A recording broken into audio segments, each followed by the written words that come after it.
我想先说一下，就是我大概的一个总体的安排和布局。首先，我觉得我们两组都会有一定的完整性，所以我觉得最终的目标其实看2个点，第一个是完整度，第二个是精彩度。有，这是队长范儿。我觉得第一项其实我们很难拉开太大的差距，所以我们可以在第2项惊喜上去下一点功夫，因为毕竟这是一个考核。然后第2个点呢，就是刚刚准备的时间，我其实已经列出了整个策划案的这个框架。因为我之前做过类似的策划案，所以我已经列出了8个大的题，8个大的要点。人家在投票，他已经把大纲列出来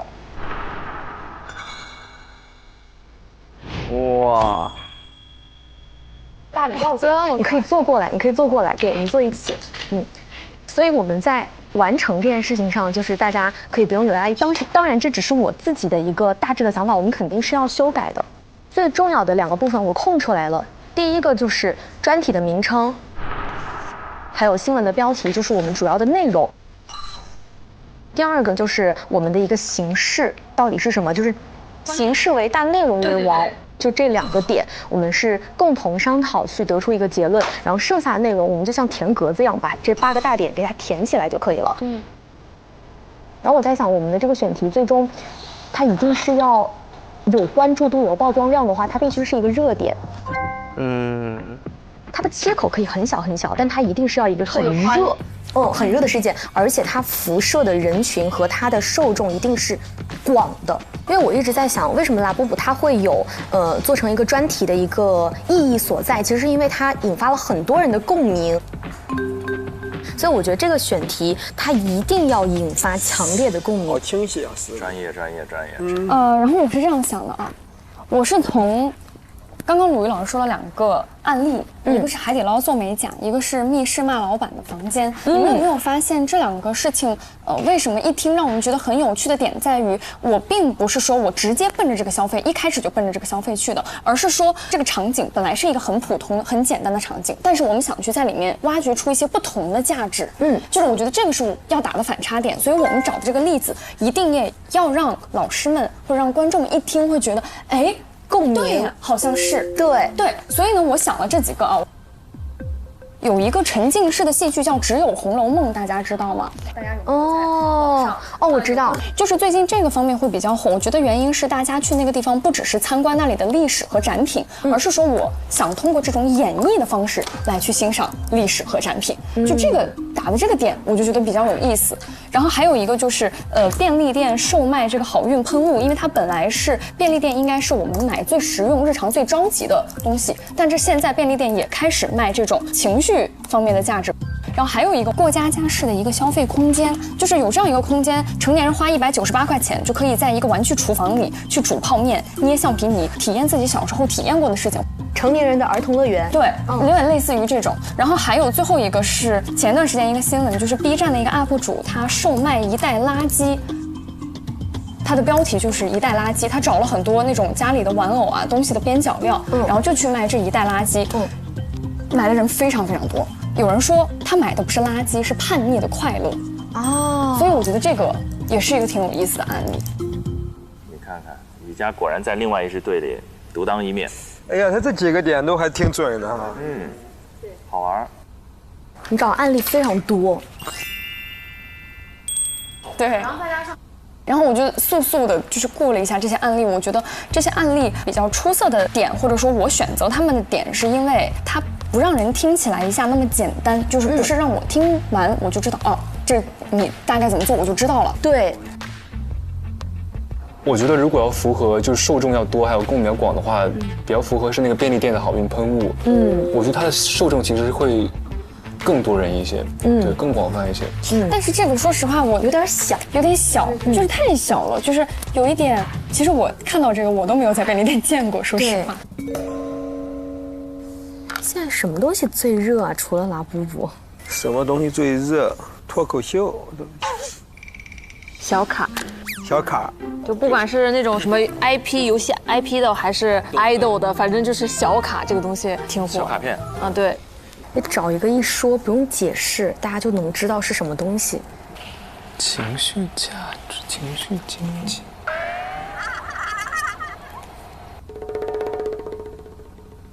或者现在还有那种咖啡厅可以撸猫撸狗啥的，那个感觉会比较普遍。我觉得宠物殡葬是可以说的，可是没有养宠物的人可能就共鸣不到。单身经济怎么样？单身经济其实就有点像不结婚不生孩子养宠物。我知道除了拉布布很火的情绪经济就是谷子，但是谷子这个事情跟盲盒太像了。对，所以我觉得盲盒经济这块我们就先不碰了。已经有拉布布这个了。对，就是我想到的情绪经济的相关案例，就团播、艺人活动、视频会员，然后一些 IP 衍生的周边。团播倒是现在一个蛮重要的一个热点。传播现在真的好火呀！传播绝对情绪经济，这就是对，这超越刚才说的主播里面最近最火的热点，而且是今年火的。哎，热，对，今年新火起来，符合新闻的新的要素。就是你刷一个什么，就有个指令，对，然后你很少的钱，他就你刷玫瑰花，我就一个飞吻什么的这种，有互动啊。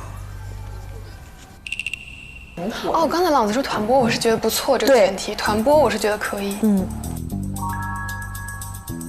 花小钱大参与感，就现在很多团播还有就是说，我想看这个主播给我跳这个舞，只要我刷一个啥，他就能给我跳那个指定的舞，就是菜单，菜单什么发牌舞啊，什么舞啊，我只要刷一个啥，没少看，可以。我是受众，对我也刷到过，对，发牌舞、扫腿舞，这个好。所以我觉得这个点其实我觉得是可以有的打的，有的打的，哇塞，朗子提出来的团播，我只是随便提一下。所以你平常看吗？我不看啊。你不看？但是我会，对我去了解。我投一票。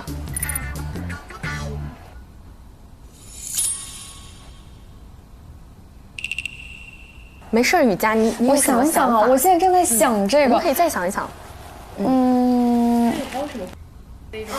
但还有一个问题，有的人看这个仅仅是为了看，而没有拉动经济，就是他没有反哺经济。但是他在那个直播间里有那个人数，他就是经济，因为有数据。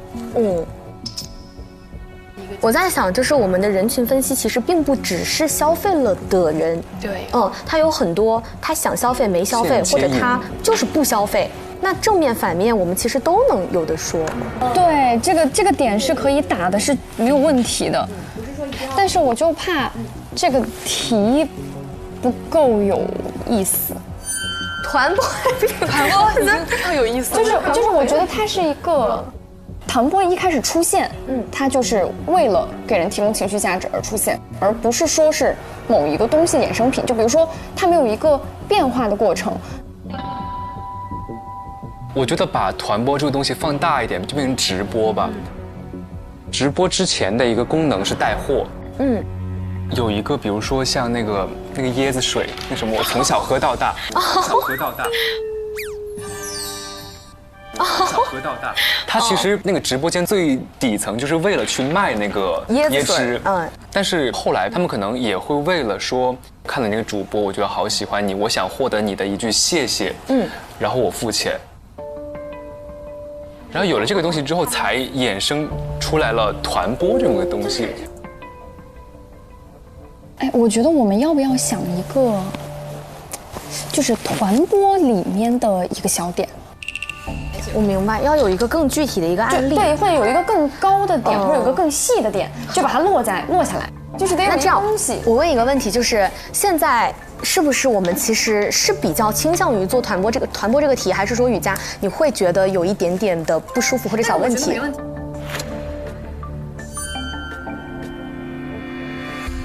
我觉得没问题。就如果我觉得你们三个都觉得这个 OK， 那我们就做这个。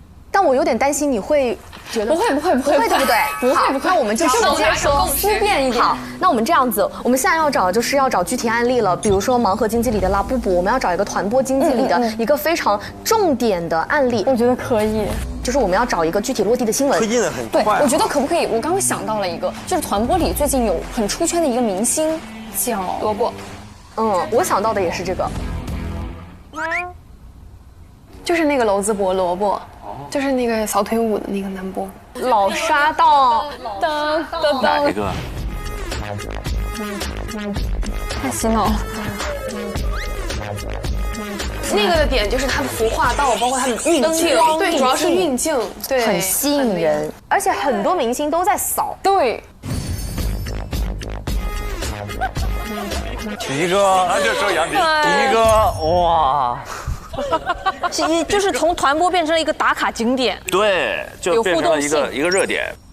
所以我们就是以扫腿舞引入，对，因为这个近期刚好是很近期很火。一支扫腿舞。哎，我突然想到一个事情哦，就是我们这个新闻是不是应该以扫腿舞引入，然后之后指出团播这个事情，就不要一上来就说团播。对，是的。那我觉得我们起标题的时候是不是也可以根据那个新闻去起？一支扫腿舞如何跳动，如何扫出？那其实一条腿如何踹开这个什么市场的大门？踹开。因为它不是扫腿舞吗？不是一条腿吗？那也不是踹吗？如何扫出吧？我觉得比较行。扫或者滑出，如何舞出？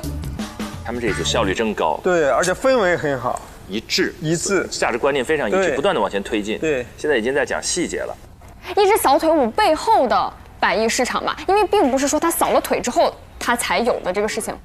一支扫腿舞背后的百亿市场，我觉得还是不错，而是它可以是吧？可以，就这样吧。这个反正后面还能改，先这样。主体，我们先给它按3角给它交上去。好。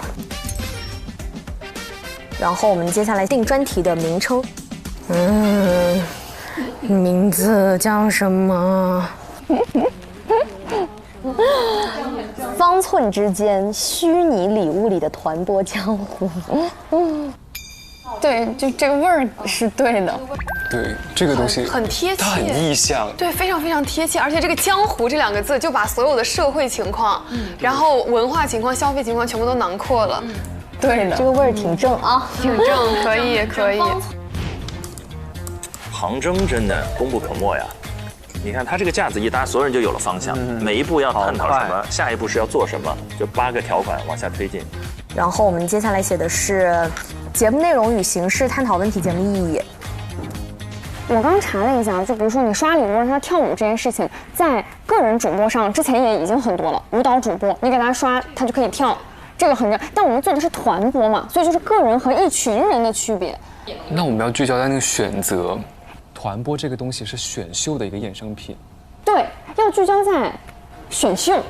对，就是和我这个人的支配权，对于这一群人的选择和支配权，这个才是我情绪的出点。哦，这个点很重要，对吧？这个是准的，掌控感。就是为了他，就是因为他沉浸式的参与了，然后他对于这个养成系，他觉得我是自己人了。对，那之后你火了之后，我会将这个情感链接持续的转化为我要持续的给你刷礼物，持续的捧你。是，那就把你浓缩成一句话，就是说是根据这个改，沉浸参与式造星所带来的权力感让度为持续消费力。Oh my god！ 你还能记得你刚刚说的是什么吗？沉浸式造星带来的权力体验让度为持续的消费力。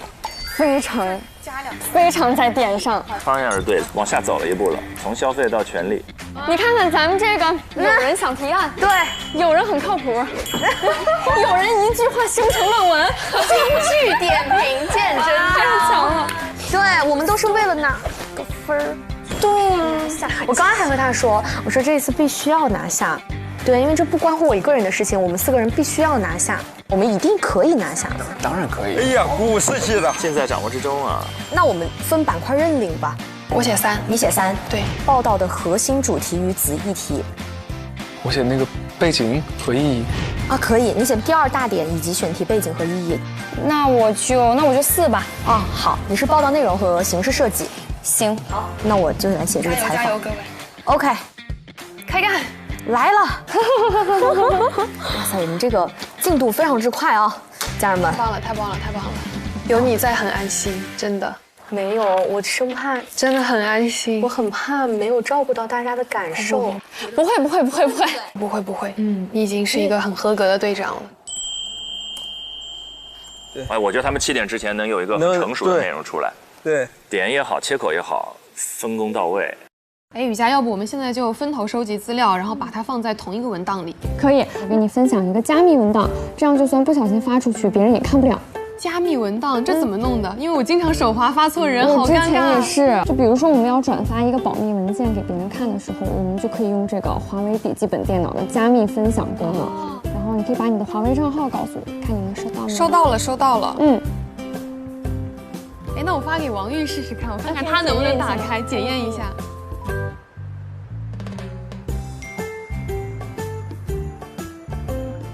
月玲，这个文件我打不开啊。真的打不开。果然打不开，好好呀，学到一招。真的。嗯。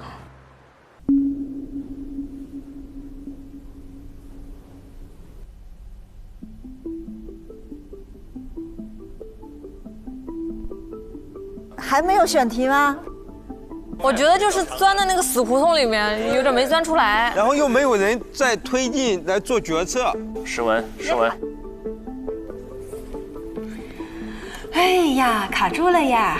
没事，不担心，不着急。别卡住啊，先风暴啊，先发散后收敛啊。时间飞逝。你看，大家现在都在那种情绪里边，没在推进这件事情。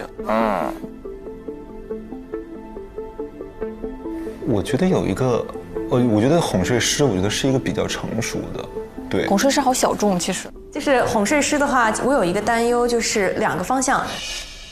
第一个就是哄睡师几乎只能做就是批评性或者建设性报道，然后这是一个问题。第2个就是准入或持证上岗的问题，因为这个事情被解决问题、解决困惑的不明显，但是它所带来的负面影响非常明显。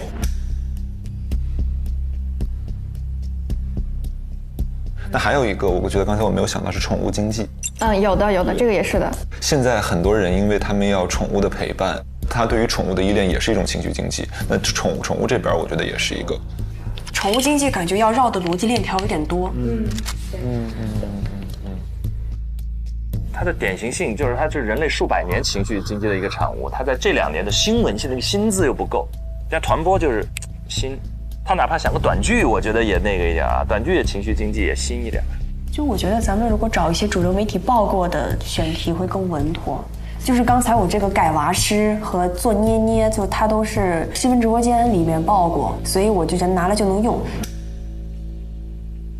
哎，我觉得这个有一个思路，就是我们可以找功能性不那么强的东西，就比如荔枝毕竟还能吃，但是捏捏就是它功能性就是能 get 到那个意思吗？但我觉得这个科普性上会不会有一点点没有其他的那么比较小众一点，是不是没有办法？可能像也不一定要做拉布布，但没有办法像拉布布那么的。就是我们得解释。呀，我刚刚就是说解释成本需要一点，占你的节目的量比较大。它不是一个社会性现象，它是一种一个比较小众一点的。对，确实比较个体。他们这个队啊，现在就很需要情绪价值。对。这个组里有主意的人太多了，有主意的人特别多，又想那个保持体面的时候，就会是这个样子。我怕这事搞砸了。就是我觉得我们得出点子了。大家都放轻松一点。不过没事，不用担心，不用着急。实在不行，长安的荔枝已经讨论得很好了。文化破圈保底是吧？这文化 IP 破圈保底。文化 IP 保底。谁说 IP 不是情绪经济了？对，那就是啊，谁说不是？你凭什么说不是？这样，现在就是说，我觉得这几个哪个都行，只要不是励志就行。我觉得励志太冒险了，我就觉得时间不够了。现在我们该定了，对。现在荔枝它是一种消费热潮，但是后续的经济实体是可以利用这种模式去进行不断的打通的。他情绪的点在哪儿呢？他们总是在绕那个。对。哎，这个有哎，从泡泡玛特到长安的荔枝，情绪价值的满足有的，我觉得这个算啊。如果它是一个新闻报道的话，我觉得很好。但是如果说我们去找一个新闻现象的话，它可能就不太符合新闻现象。我觉得是，确实，哎，然后你那个销量我也找到了，今夏荔枝采购量与销售量都实现同比增长，某平台上广东荔枝成交额同比去年增长超560%。对呀，大型品牌商超线下销售额环比激增128%。你看，爆炸式增长。而且我觉得他这个观点我好新哦。他说唐玄宗明知道且劳民伤财，却依然不惜代价去运荔枝，驱动它的核心是什么？是满足杨贵妃的情绪价值。而且回到我们刚刚讨论那个点，情绪就是一时的，就是满足当下的。而且当我吃荔枝的时候，杨贵妃没吃上，我吃上了，我就倍儿高兴，这就是满足了我的情绪价值。新闻的几要素是什么？时间、地点、人物、事件、起因、经过、结果。这件长安的荔枝这件事情，几要素全部符合。好，做它。他们其实在说服王玉。对。组长，你觉得呢？你也想想。那诗文，他要再果决一点，